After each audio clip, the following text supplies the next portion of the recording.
പ്രൊഡ്യൂസറിനോടും ഡയറക്ടറിനോടുള്ള ചോദ്യമാണ്. ഇപ്പോൾ ടെർബോ ഇറങ്ങുന്നു, അതൊരു പ്രധാനപ്പെട്ട അതുപോലെ തന്നെ ഒരു എതിരാളിയായി കാണുന്നുണ്ടോ? അല്ലെങ്കിൽ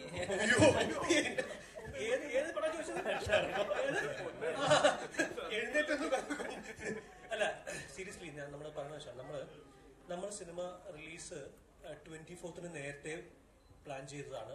24ാം തീയതി എന്നുള്ളത് നേരത്തെ ഫിക്സ് ചെയ്തതാണ്. നമ്മൾ അങ്ങനെയാണ് മറ്റ് കമ്മിറ്റ്മെന്റുകളെല്ലാം ചെയ്തതും. ടർബോ 13ാം തീയതി, ജൂൺ 13ാം തീയതി ആയിരുന്നു അനൗൺസ് ചെയ്തത്. അപ്പൊ അതിന് 3 ആഴ്ച ഗ്യാപ്പ് ഉണ്ടല്ലോ, അതിനു മുമ്പ് നമുക്ക് വന്നു പോകാമല്ലോ എന്നുള്ള വിധത്തിലാണ്. അപ്പൊ അവര് 23ാം തീയതി തിരിച്ച് ഇങ്ങോട്ട് മാറ്റിയപ്പോ ഞങ്ങൾക്ക് മാറാൻ വേറെ ഇടമില്ലാതായി പോയി. നമുക്ക് മാറാൻ വേറെ സ്ഥലമില്ലാതായി പോയി എന്നുള്ളതാണ് അവസ്ഥ. വെക്കേഷൻ തീരുന്നു. പിന്നെ നമ്മൾ ഈ പറഞ്ഞ പോലെ നമ്മുടെ നേരത്തെയുള്ള കമ്മിറ്റ്മെന്റ്സ് ഉണ്ട്. നമുക്ക് റിലീസ് ഡേറ്റ് കമ്മിറ്റ് ചെയ്തിട്ടുള്ള ഏരിയാസ് ഉണ്ട്. അപ്പം അതിന് നമുക്കൊരു സ്പേസ് ഇല്ലായ്മ സംഭവിച്ചത് കൊണ്ടാണ്. നിങ്ങൾ ട്രെയിലർ കണ്ടില്ലേ ടർബോയുടെ? അല്ലേ? എന്നിട്ട് ഈ ചോദ്യം ചോദിക്കണല്ലേ? അല്ല, ശരിക്കും അരുൺ പറഞ്ഞ പോലെ തന്നെയാണ്. നമ്മള് എനിക്ക് തോന്നുന്നു ഏകദേശം ഒരു 1.5 മാസം മുന്നേ മുതൽ നമ്മൾ ഇതിന്റെ ഒരു റിലീസ് ഡേറ്റിന്റെ 2 ഡേറ്റ്സ് നമ്മൾ എടുത്തിരുന്നു. അതിനുശേഷം നമ്മുടെ തിയേറ്ററിൽ ഇറങ്ങിയ, ഞാൻ നേരത്തെ പറഞ്ഞില്ലേ, മലയാള സിനിമയുടെ ഒരു വസന്തകാലത്തിലാണ് നമ്മൾ നിൽക്കുന്നത് ഈ ജനറേഷനിൽ. എല്ലാ സിനിമകൾക്കും മികച്ച അഭിപ്രായങ്ങൾ വരികയും എല്ലാ സിനിമകളും വളരെ തിരക്കുള്ള രീതിയിൽ തിയേറ്ററുകളിൽ ഓടിക്കൊണ്ടിരിക്കുകയും ചെയ്യുമ്പോൾ നമ്മൾ വളരെ സേഫ് ആയിട്ട് കണ്ടൊരു ഡേറ്റ് ആയിരുന്നു 24. അപ്പൊ അതിൽ ഭയങ്കര കോൺഫിഡൻസിൽ നിൽക്കുമ്പോഴാണ് പെട്ടെന്ന് ടർബോ പ്രീപോണ്ട് ചെയ്ത് 23rd വന്നത്. വൈശാഖനല്ലേ, പോസ്റ്റ്പോൺ ചെയ്യാനല്ലേ ചാൻസ് ഉള്ളൂ എന്നതാണ് നമ്മുടെ മനസ്സിലെല്ലാം ഉണ്ടായിരുന്നത്. പിന്നെ ഇത്രയും വലിയൊരു സിനിമ, ഭയങ്കര ഗ്രാൻഡ്യൂറിൽ വരുന്ന മമ്മൂട്ടി കമ്പനിയുടെ 5ാമത്തെ സിനിമ. അപ്പൊ നമ്മൾ വിചാരിക്കുന്നത് 13 എന്നുള്ള ഒരു 2 ആഴ്ച കൂടെ തള്ളുമായിരിക്കും, പടി തീരട്ടെ എന്നൊക്കെ വിചാരിച്ചിരുന്നതാണ്. പക്ഷേ ഇപ്പം വെക്കേഷൻ തീരാൻ 1 ആഴ്ച കൂടി ഉണ്ടായിരുന്നെങ്കിൽ പോലും ഞങ്ങൾ 1 ആഴ്ച മാറ്റി വെക്കുമായിരുന്നു. കാരണം അത് മമ്മൂക്ക എന്ന് പറയുന്ന ആളോടുള്ള ആരാധനയും ഞങ്ങളുടെ റെസ്പെക്റ്റും പിന്നെ പേടിയുമാണ്.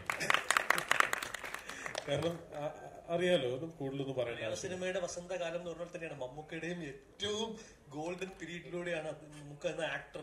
നമ്മൾ വളരെ ഹ്യൂജ് ഫാൻസ് ആയിട്ടുള്ള ആൾക്കാരാണ്. അപ്പൊ നമ്മളും അദ്ദേഹത്തിനെ വളരെ റെസ്പെക്റ്റോടെയും അല്ലെങ്കിൽ അദ്ദേഹത്തിന്റെ ഏറ്റവും എന്താ പറയുക, ഭയങ്കര വൈവിധ്യമാർന്ന ക്യാരക്ടറായിട്ട് ഭയങ്കര ഡിഫറെന്റ് ആയിട്ടുള്ള സിനിമകളുമായിട്ടാണ് മമ്മൂട്ടി കമ്പനി വരുന്നതും മമ്മൂക്ക വരുന്നതും. തീർച്ചയായിട്ടും അങ്ങനൊരു തരത്തിൽ നമ്മൾ ആലോചനയിൽ. വെക്കേഷൻ കഴിഞ്ഞ് 3ാം തീയതി മുതൽ സ്കൂൾ തുറക്കുന്നു, 5ാം തീയതി ഇലക്ഷൻ റിസൾട്ട് വരുന്നു, മഴ വരാൻ പോകുന്നു. അതുകൊണ്ട് ഒരു രീതിയിൽ ഞങ്ങൾക്ക് അങ്ങോട്ട് പുഷ് ചെയ്യാനായിട്ട് പറ്റാത്തതുകൊണ്ടാണ് നമ്മൾ 23rd ടർബോന്ന്. അത് കഴിഞ്ഞ് 24th നമ്മൾ റിലീസ്. അറിയാം, അത് വലിയ സ്കെയിലുള്ള സിനിമയാണ്. നമ്മുടെ കഴിയുന്ന രീതിയിലുള്ള ഒരു സ്കെയിലിംഗിലുള്ള ഒരു സിനിമയാണ്. എന്തായാലും നിങ്ങൾ എന്റർടൈൻ ചെയ്യുമെന്നുള്ളൊരു പ്രതീക്ഷയുണ്ട്. ആ സിനിമ വിജയിക്കുമ്പോൾ ഉറപ്പായിട്ടും ഞങ്ങളുടെ സിനിമയും കൂടെ നിങ്ങൾ പരിഗണിക്കണം, അതിനെ കൂടെ വിജയിപ്പിക്കണം. മൊത്തത്തിൽ മാറ്റി പിടിച്ചപ്പോ, അതായത് ഇപ്പോ സാധാരണ പടങ്ങൾ ഉണ്ടാകുന്ന കേക്ക് മുറിക്കുന്ന കത്തിക്ക് പകരം അവിടെ ശരിക്കുള്ള കത്തി, ചിരിക്കുന്ന ആസിഫ് അലിക്ക് പകരം റപ്പായ ആസിഫ് അലി, ആ മാറ്റം പാടായിരുന്നു?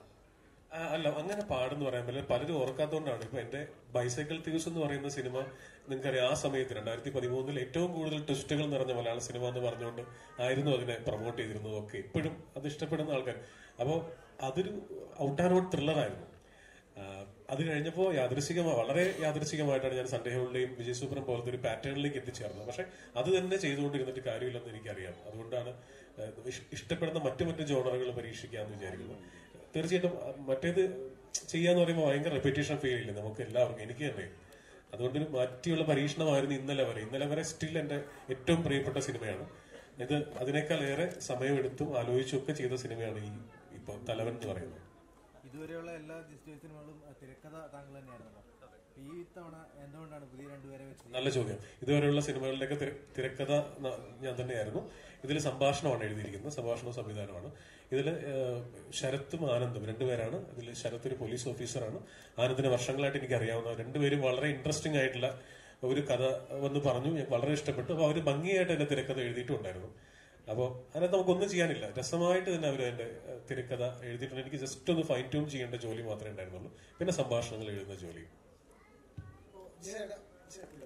ഇപ്പൊ ഈ നമ്മുടെ ഇൻഡസ്ട്രിയിലെ 2 സൂപ്പർ സ്റ്റാർസിന് തന്നെയാണ് ഈ പറഞ്ഞ പോലെ 2 ക്യാരക്ടേഴ്സ് കൊണ്ടുവരുന്നത്. അപ്പൊ അവിടെ ഒരു ഈ പറഞ്ഞ പോലെ ഒരു രണ്ടുപേർക്കും രണ്ടുപേരേതായിട്ടുള്ള സ്പേസ് വേണം, അവരുടെ ഇമോഷൻ കണക്ട് വേണം, നമുക്കത് കണക്ട് ആണ്. സോ അതിനു വേണ്ടിയുള്ള പ്രിപ്പറേഷൻസ് ഉണ്ടാവില്ല. കാരണം സ്ക്രീൻ പ്ലേ സെക്കൻഡ് എഴുതാത്തപ്പോ അതിന്റെ കൺഫ്യൂഷൻസ് എന്തെങ്കിലും ഉണ്ടായിരുന്നു? അല്ല, അങ്ങനെ സ്ക്രീൻ പ്ലേ എഴുതാത്തപ്പോ എന്നുള്ളതല്ല, അത് സെറ്റിലേക്ക് വന്നിട്ട് എവറി ഡേ ഞാനത് ആ പ്രോസസ്സിലുണ്ടായിരുന്നു. ഈവൻ എവറി ഡേ വാസവനൊക്കെ അറിയാം, നമ്മളത് ഇവരുടെ പെർഫോമൻസ് അനുസരിച്ച് മാറ്റി എഴുതാത്ത ഒരു ദിവസം പോലും ഇല്ല, ഒരു സീൻ പോലും ഇല്ല. നല്ല ചോദ്യമാണ്. അതായത് എപ്പോഴും ഈ രണ്ട് മാർക്കറ്റ് വാല്യൂ ഉള്ള രണ്ട് ആർട്ടിസ്റ്റുകൾ പ്രധാന മുഖങ്ങളായിട്ട്, മറ്റു മുഖങ്ങളുണ്ട്, പ്രധാന മുഖങ്ങളായിട്ട് നിൽക്കുമ്പോൾ അവരെ ഒരുപോലെ കൊണ്ടുപോകുക എന്ന് പറയുന്നത് വളരെ ടഫസ്റ്റ് ആയിട്ടുള്ള ജോലിയാണ്. രണ്ടും ബാലൻസ് ചെയ്ത് അവസാനം വരെ കൊണ്ടുപോകാന്നുള്ളത്. എനിക്ക് തോന്നുന്നു നമ്മൾ സിനിമ റിലീസാവാൻ ഒരു 8 ദിവസം കൂടി 9 ദിവസം കൂടി ഉണ്ട്. വേറെ ഒരു ക്ലെയിമിങ് ഞാൻ അവിടെ ചെയ്യുന്നില്ല. ഭയങ്കര ഉദാത്തമായ ഒന്നുമില്ല. നിങ്ങൾ കണ്ടിട്ട് പറയൂ, നിങ്ങളാണ് പറയേണ്ടത്. പ്രേക്ഷകൻ കണ്ടിട്ടാണ് നമ്മൾ എത്രത്തോളം ചെയ്തത് ശരിയാണ്, ഇത് ബാലൻസ് ചെയ്ത് കൊണ്ടുപോകാൻ പറ്റിയിട്ടുണ്ടോ എന്നൊക്കെ. ഞാൻ ശ്രമിച്ചിട്ടുണ്ട്, ബാക്കി നിങ്ങൾ കണ്ടിട്ട് പറയൂ. ഡബിങ് ആർട്ടിസ്റ്റ് കൂടിയാണല്ലോ ജസ്റ്റ്. ഈ സിനിമയിൽ വല്ല ഡബ് ചെയ്തിട്ടുണ്ടോ? Smoking is injurious to health. പുകവലി ആരോഗ്യത്തിന് ഹാനികരം. അത് ഞാനാ പറഞ്ഞിരിക്കുന്നത്. അത് മാറ്റിയോ? ഞാൻ മാറ്റി. അദ്ദേഹത്തിന്റെ ഒരു ഏറ്റവും നിങ്ങളെ കാണിക്കുന്നതിനൊക്കെ മുമ്പ് ഒരു എഡിറ്റിന്റെ ഒരു രീതി ഉണ്ടല്ലോ, വീട്ടിൽ പടം ഇട്ട് കണ്ടിട്ട് എല്ലാം ക്രൂരനായി എഡിറ്റ് ചെയ്ത് കളയുന്ന ഒരു രീതി, അത് തലവനിലും ഉണ്ടായിരുന്നു? തലവനില് ആദ്യം മുതല്, അതായത് ഇതിന്റെ നമ്മൾ വായിച്ച് കമ്മിറ്റ് ചെയ്തൊരു സ്ക്രിപ്റ്റിൽ നിന്ന് ഈ സിനിമയുടെ ഷൂട്ടിംഗ് എന്ന് പറയുന്ന പ്രോസസ്സിൽ ത്രൂ ഔട്ട് ഈ സിനിമയ്ക്ക് ഒരു എവല്യൂഷൻ സംഭവിച്ചിട്ടുണ്ട്. എല്ലാ ദിവസവും ഷൂട്ട് ചെയ്യുന്നത് അനുസരിച്ച് അതിന്റെ സ്ക്രിപ്റ്റിന് ഇവോൾവ് ചെയ്യുന്ന ഒരു സ്വഭാവം ഉണ്ടായിരുന്നു. അത് ജിസ് വളരെ ബ്യൂട്ടിഫുൾ ആയിട്ട് തന്നെ ചെയ്തു. ആ ഷൂട്ട് ചെയ്ത സിനിമയിൽ നിന്ന് ഒരുപാട് ഫൈൻ ട്യൂൺ ചെയ്യാൻ ഇതിന്റെ ഫൈനൽ എഡിറ്റിലേക്ക്, ഇപ്പൊ ഈ സിനിമയുടെ ഷൂട്ട് കഴിഞ്ഞിട്ട് എന്താണ് ഇത്രയും ദിവസം ഇതിന്റെ റിലീസിന് എടുത്തത് എന്ന് ചോദിച്ചതിന് ഒരു മറുപടി ഇതിന്റെ ഈ ഫൈൻ ട്യൂണിങ് തന്നെയാണ്. എനിക്ക് നേരത്തെ ഞാൻ എടുത്തു പറയണമെന്ന് ആഗ്രഹിച്ചതാണ് സൂരജിനെ പറ്റിയിട്ട്. ഓരോ പ്രാവശ്യം ഞാൻ ജിസിന് ഇതുപോലെ എവിടെയാണ് എന്ന് ചോദിച്ചു വിളിക്കുമ്പോഴും സൂരജിന്റെ കൂടെയാണ് ഇരുന്ന് ഓരോ ഫോർമാറ്റും ഞാനിതിന്റെ 3 വേർഷൻ ഓഫ് എഡിറ്റ്സ് കണ്ടു. ഏറ്റവും ഫൈൻ ട്യൂൺ ആയിട്ട് ചെയ്ത്, ഏറ്റവും നമ്മളിപ്പോ പറയല്ലോ first half lag second half lag എന്ന് പറയില്ല, അത് അങ്ങനെയുള്ള കമന്റ്സ് ഒക്കെ ഒഴിവാക്കാം എന്ന് തോന്നുന്ന ഒരു വേർഷനിലേക്ക് ഈ സിനിമ എത്തിയതിനു ശേഷമാണ് ഇതിന്റെ റിലീസ് പ്ലാൻ ചെയ്തത്. അപ്പോ ഒരു കണ്ണിച്ചോരയില്ലാണ്ട് ഒരുപാട് കാര്യങ്ങൾ ഇദ്ദേഹം കട്ട് ചെയ്ത് കളഞ്ഞിട്ടുണ്ട്. എന്റെ വീട്ടിൽ നിന്ന് സാധാരണ നിങ്ങളൊക്കെ ഉണ്ട്. ഞാൻ കേട്ടു ആ ചോദ്യം. ഈ സിനിമ വരെ എന്റെ വീട്ടിൽ നിന്ന് ഞാൻ പോകുമ്പോ വൈഫും ഒക്കെ ചോദിക്കുന്നത് മീറ്റിംഗ് ഉണ്ടല്ലേ എന്നുള്ളായിരുന്നു. പക്ഷെ ഇതിന്റെ പോസ്റ്റ് പ്രൊഡക്ഷൻ തുടങ്ങി കഴിഞ്ഞപ്പോ ആ ചോദ്യം മാറി എഡിറ്റിംഗ് ഉണ്ടല്ലേ അങ്ങനെ മാറി. പുതിയൊരു ജോണർ, അതായത് ലവ് സ്റ്റോറിയിൽ തന്നെ പുതിയൊരു kind of love story open ആയതാണ്. വെള്ളിമൂങ്ങ ഉണ്ടാക്കിയ ഒരു ജോണർ ഷിഫ്റ്റ് നമുക്കറിയാം. അങ്ങനെയുള്ള തമാശകൾ വന്നതാണ്. അപ്പൊ ആ മനുഷ്യനായിട്ടുള്ള അസോസിയേഷൻ ആക്ടർ എന്നുള്ള രീതിയിലും ഹ്യൂമൻ ബീങ് എന്നുള്ള രീതിയിലും അത് ഇപ്പൊ എത്രത്തോളം മാറിയിട്ടുണ്ട് ആ റാപ്പൊക്കെ?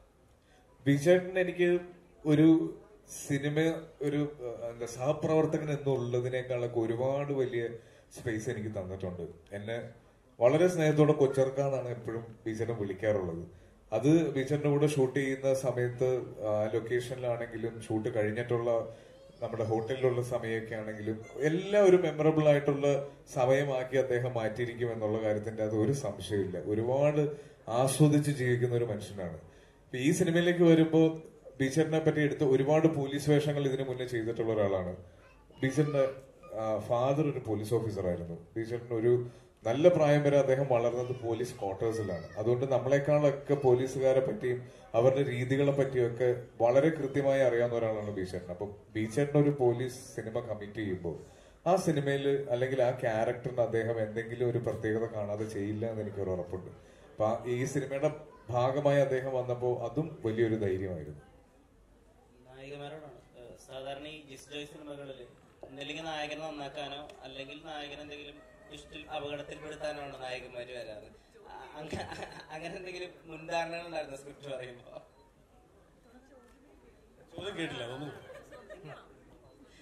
സാധാരണ ജിസ് ജോയ് സിനിമകളിൽ ഒന്നില്ലെങ്കിൽ നായകനെ നന്നാക്കാൻ, അതായത് ഒരു അപകടത്തിൽപ്പെടുമ്പോൾ രക്ഷിക്കാൻ അല്ലെങ്കിൽ അപകടത്തിൽപ്പെടുത്താനൊക്കെയാണ് നായകന്മാര് പൊതുവിൽ വരാറ്. അങ്ങനെ എന്തെങ്കിലും ഒരു മുൻധാരണകൾ ഉണ്ടായിരുന്നു സ്ക്രിപ്റ്റ് കേൾക്കുന്ന സമയത്ത്? ഇല്ല, അങ്ങനെ പ്രത്യേകിച്ച് ഒരു മുൻധാരണ അതിനുള്ള ഒരു സാഹചര്യമേ വന്നില്ല. കാരണം ആദ്യമേ വിളിച്ചപ്പോ തന്നെ ചെറിയൊരു ഐഡിയ തന്നിട്ടുണ്ടായിരുന്നു. അപ്പൊ നമ്മൾ പ്രത്യേകിച്ച് ഓൾറെഡി നമ്മുടെ അടുത്തോട്ട് ഇങ്ങോട്ട് ഇൻഫോർമേഷൻ തരുമ്പോ പിന്നെ അതിലേക്ക് നമ്മൾ മുൻധാരണ വെക്കേണ്ട കാര്യമില്ലല്ലോ. അപ്പൊ അങ്ങനെ കേട്ട് മനസ്സിലാക്കി തന്നെയായിരുന്നു പോയത്. അപ്പോ എന്താ പറയുന്നത്, ആക്ച്വലി ഈ പടം ജിസ്റ്റേട്ടനോട് ഇതുവരെയും ഞാൻ പറഞ്ഞിട്ടില്ല കാര്യം. ഈ പടം ആദ്യമേ അനൗൺസ് ചെയ്ത സമയത്ത് ഇങ്ങനെ ജിസ്റ്റേട്ടന്റെ ഫിലിം ബിജു മേനോൻ ആൻഡ് ആസിഫ് അലി എന്നൊക്കെ പറഞ്ഞപ്പോ ഞാൻ ഇങ്ങനെ വെറുതെ മനസ്സിലിങ്ങനെ വിചാരിച്ചു, ജിസ്റ്റേട്ടൻ കഴിഞ്ഞ ഇന്നാള് അതിന് ഈ അനൗൺസ് ചെയ്യുന്നതിന് കുറച്ച് നാളുകൾക്ക് മുമ്പ് എന്തോ ഒരു ഇവന്റിന് കണ്ടായിരുന്നു. അപ്പൊ ഞാനിങ്ങനെ മനസ്സിലോർത്ത് ജിസ്റ്റേട്ടൻ പടം ചെയ്യാണല്ലോ, എന്നെ ഒന്നും വിളിച്ചില്ലല്ലോ എന്ന് ഞാൻ വെറുതെ മനസ്സിന് ഞാൻ വിചാരിച്ചു. പക്ഷെ ഞാൻ ചോദിച്ചില്ലോ, ഈ മൊമെന്റ് വരെ ഞാനത് പറഞ്ഞിട്ടുമില്ല. അത് കഴിഞ്ഞിട്ട് എന്റെ മോന്റെ ബർത്ത്ഡേയുടെ അന്ന് വൈകുന്നേരം കോള് വന്നപ്പോഴാണ് ഇതെന്താണ്. അപ്പൊ ഞാനിങ്ങനെ വിചാരിച്ച കാര്യങ്ങളൊക്കെ നടക്കുവോ. എന്തായാലും നല്ല എക്സ്പീരിയൻസ് തന്നെയായിരുന്നു ഈ ഫിലിമിലെ കാര്യം പറയുകയാണെങ്കിൽ. അങ്ങനെ ഒരു പ്രത്യേക ഒരു രീതിയായിട്ട് ഇങ്ങനെ നായകനെ നന്നാക്കുന്ന അങ്ങനെയൊന്നും കരുതിയല്ല ആരും കഥാപാത്രം ഒന്നും എഴുതുന്നതും കാര്യങ്ങളും ഒന്നും. അതിങ്ങനെ സംഭവിക്കുന്ന അതിന്റെ ക്യാരക്ടേഴ്സിന് ആപ്റ്റായിട്ട് അങ്ങനെ വരുന്ന കാര്യങ്ങളാണ്, എഴുതി ഉണ്ടാക്കുന്ന കാര്യങ്ങളാണ്. അപ്പൊ അങ്ങനത്തെ കാര്യങ്ങളൊന്നുമില്ല. എന്നാലും ഒരു എന്താ പറയുന്നത്, എന്റെ ക്യാരക്ടർ വളരെ ഇമോഷണൽ സപ്പോർട്ടൊക്കെ കൊടുത്തു നിൽക്കുന്ന ഒരു ക്യാരക്ടറിനെ ഇപ്പൊ പറയാൻ ഉള്ള ഒരു സാഹചര്യമുള്ളൂ. അല്ല, ഞാനും എന്തായാലും തലവന്മാരെ രണ്ടുപേരെയും വെട്ടിലാക്കാനും പോയിട്ടില്ല, നന്മമരമാക്കാനും പോയിട്ടില്ല, ഒന്നിനും പോയിട്ടില്ല. ശരിക്കും എനിക്ക് തോന്നുന്നു എന്റേതൊരു വേറെ തന്നെ ഒരു വഴിയാണ്. അന്വേഷണത്തിന്റെ ഒരു വല്ലാത്ത മുഖത്തിലേക്ക് അന്വേഷണത്തിന് ഏറ്റവും ഇമ്പോർട്ടന്റ് ക്ലൂസ് കൊടുക്കുന്ന കഥാപാത്രമാണ് അനുശ്രീ ചെയ്തിരിക്കുന്നത്. കുറച്ചുകൂടി പൊക്കി പറയുമോ? ഞാൻ പ്രത്യേകം പറഞ്ഞിരുന്നു, ഞങ്ങൾ ഇവിടെ അറ്റത്തിരുന്നാലും ഞങ്ങൾ ഇടയ്ക്കിടയ്ക്കൊന്നും ബൂസ്റ്റ് ചെയ്ത് തരണമെന്ന് കിട്ടണില്ല. എന്തായാലും എനിക്ക് തോന്നുന്നു നല്ലൊരു പ്രധാനപ്പെട്ട ഒരു ക്യാരക്ടർ തന്നെയാണ് ഞാൻ ചെയ്തിരിക്കുന്നത്. അതിൽ ഒരുപാട് സന്തോഷമുണ്ട്. ഇനി പറഞ്ഞതുപോലെ നമുക്ക് 24-ാം തീയതി പടം എല്ലാവരും കണ്ടതിന് ശേഷം സംസാരിക്കാം. നസീർക്ക ഈ സിനിമയിലൂടെ നിങ്ങളെ ഞെട്ടിക്കും. സ്ഥിരം പോലീസാണെന്ന് ചോദിക്കുന്നില്ലേ? അതെ, ഇതിലും പോലീസാ, DNA-ലും പോലീസാ. കിട്ടണം, അത് മേടിച്ചിട്ട് ഞാൻ പോകും. അല്ല, ഇത് ഞാൻ വളരെ സീനിയർ ആയിട്ടുള്ള നമ്മുടെ ഒരു ഒരു താരത്തോട് ഞാനിങ്ങനെ പറഞ്ഞു, ഇങ്ങനെ അടുപ്പിച്ചടുപ്പിച്ച് വരുന്നത് പോലീസ് വേഷങ്ങൾ തന്നെയാണ്, അപ്പോൾ അതിലങ്ങ് ഉറച്ചു പോകുന്നൊരു പേടിയുണ്ടോയെന്ന് വെച്ചപ്പോൾ അദ്ദേഹം പറഞ്ഞു, മോനെ അത് കൊള്ളാവുന്നതുകൊണ്ടല്ലടാ വിളിക്കുന്നത്, നന്നായിട്ട് ചെയ്യുന്നുണ്ടല്ലേ വിളിക്കുന്നത്. പിന്നെ അതിന് പോലും വിളിക്കാത്ത ഒരുപാട് പേരുടെ ഇടയിൽ അങ്ങനെ വിളിക്കുന്നില്ല, അത് തന്നെ വലിയൊരു ഭാഗ്യമാണ്. ഈ സ്ഥിരം പോലീസ് വേഷം ചെയ്യുന്നു പറയുന്നവർക്ക് അത് പറയാനല്ലേ പറ്റുള്ളൂ, വേഷം തരാൻ പറ്റില്ലല്ലോ. അപ്പൊ സന്തോഷത്തോടു കൂടിയാണ് ചെയ്യുന്നത്. ഷാജോൺ എന്ത് പറയാനാ? ഷാജോൺ സന്തോഷം, അവൻ ഊരിയിട്ട് ഉപ്പായി ഇപ്പൊ എന്താ ചെത്തായി. അങ്ങനെയല്ല, ഇതിനകത്ത് എന്താ പറയാ, ഈ പറഞ്ഞ പോലെ ഒരുപാട് നാളത്തെ ആഗ്രഹമായിരുന്നു. ജിസ്മനായിട്ട് ഞങ്ങള് എത്രയോ കൊല്ലത്തെ പരിചയമാണ് കേട്ടോ, എത്രയോ കൊല്ലത്തെ പരിചയമാണ്. അത് പറയണം. അതായത് ഞാനും ജയസൂര്യയും കൂടെ ഇങ്ങനെ പ്രോഗ്രാംസ് ഒക്കെ ചെയ്ത് നടക്കുന്ന സമയം, ഞാൻ പറഞ്ഞ 1998-99 ആ സമയത്ത് ഞാനും ജയസൂര്യയും മിമിക്രി ചെയ്യും. 2-man ഷോയാണ്. ഞങ്ങൾ ഒരുപാട് രാജ്യങ്ങളിൽ പോയി പ്രോഗ്രാം അവതരിപ്പിച്ചിട്ടുണ്ട്. ഞാനും ജയസൂര്യ മാത്രമുള്ള ഷോയാണ്, വേറെ ആരുമില്ല, വേറെ ബേർഡൻസ് ഒന്നുമില്ല, ഒരു മൈക്കും ഞങ്ങൾ രണ്ടുപേരും മാത്രം മതി. അപ്പൊ അങ്ങനെ ഞങ്ങൾ നടക്കുന്നിടയിൽ ഞങ്ങളുടെ പാർട്ട്ണർഷിപ്പിന് ആദ്യം പിരിച്ചത് ഈ മനുഷ്യനാണ്. അത് അവര് നസീർക്കയുടെ ട്രൂപ്പില് ഡിസ്കവറി അല്ലേ, കൊച്ചിൻ ഡിസ്കവറി എന്ന് പറയുന്ന അന്ന് എല്ലാ മിമിക്രി കലാകാരന്മാരും ഈ ട്രൂപ്പിൽ ഒരു അംഗമാവാൻ വേണ്ടി കൊതിച്ചിരുന്നൊരു സമയമുണ്ട്. ആ സമയത്ത് ജയസൂര്യക്ക് നസീർക്ക അതിലൊരു ആ ട്രൂപ്പിൽ ഒരു അംഗമാക്കി. അങ്ങനെയാണ് ഞങ്ങളുടെ പാർട്ണർഷിപ്പ് ആദ്യം പൊളിയുന്നത്. പക്ഷെ ഒരുപാട് സന്തോഷമുണ്ട്. അന്ന് മുതൽ ഈ പറഞ്ഞ എനിക്കാണ്, ഞാൻ വീട്ടിൽ ഞാൻ വന്ന് ഓർക്കാത്തോണ്ടാണ് ജയസൂര്യയുടെ കൂടെ. അപ്പൊ അന്ന് മുതലുള്ള ഒരു നസീർക്കയോട് ഇപ്പോഴും എനിക്ക് ആ ഒരു എത്ര സുഹൃത്തായെന്ന് പറഞ്ഞാലും എനിക്ക് ആ ഷോൾഡറിൽ കൈയിടാനുള്ള ഒരു ധൈര്യമില്ല. കാരണം നമ്മൾ പിന്നെ കൈയെടുക്കരുത്. Thank you. എന്തായാലും വന്നതിലും രഘു എന്ന് പറഞ്ഞ കഥാപാത്രത്തെ അനശ്വരമാക്കിയാണ് എന്റെ സിനിമയ്ക്ക് വേണ്ടിയിട്ട് ഒരു ഡയറക്ടർ എന്നുള്ള രീതിയിലേക്ക് അത് പറയണം. Thank you. എനിക്ക് 8 months ആണ് എന്റെ ഒരു കംപ്ലീറ്റ് റിക്കവറി പീരീഡ് പറഞ്ഞിരിക്കുന്നത്. എന്റെ ഫിസിയോതെറാപ്പിസ്റ്റ് ഇവിടെ ഉണ്ട്. ഞാൻ സ്റ്റെപ്പ് കയറി ഇറങ്ങി ഓടണ്ടോന്നൊക്കെ അറിയാൻ വന്നതാണ്. കാലിന് ചെറിയൊരു ബുദ്ധിമുട്ടുണ്ട്, ഇപ്പോഴും നടക്കാനൊരു വേദനയൊക്കെ ഉണ്ട്. അപ്പൊ ഒരു 8 months ആണ് കംപ്ലീറ്റ് റിക്കവറി പറഞ്ഞിരിക്കുന്നത്. അത് കംപ്ലീറ്റ് ആയതിനു ശേഷമാണ് എനിക്ക് ആക്ഷൻ സീക്വൻസസ് ഒക്കെ ചെയ്യാനുള്ളൊരു ഒരു കണ്ടീഷനിലേക്ക് എത്തുള്ളൂ. അപ്പൊ ആ സമയം വരെ റെസ്റ്റ് കൊടുത്തിട്ട്, കാര്യം ഞാൻ അത്തരത്തിൽ ആ ഒരു സ്കെയിലിൽ ചെയ്യണമെന്ന് ആഗ്രഹിക്കുന്ന ഒരു സിനിമയാണ്. അപ്പൊ അത് ഒരു ഫിസിക്കലി ഒരു ബുദ്ധിമുട്ടുള്ളതുകൊണ്ട് അത് എന്നെ ലിമിറ്റ് ചെയ്യരുതെന്നൊരു ആഗ്രഹം ഉള്ളത് കൊണ്ട് കുറച്ചും കൂടെ സമയം എടുത്തായിരിക്കും ആ സിനിമയിൽ ജോയിൻ ചെയ്യുക. അതാണ് ഇതുവരെയുള്ള പ്ലാൻ.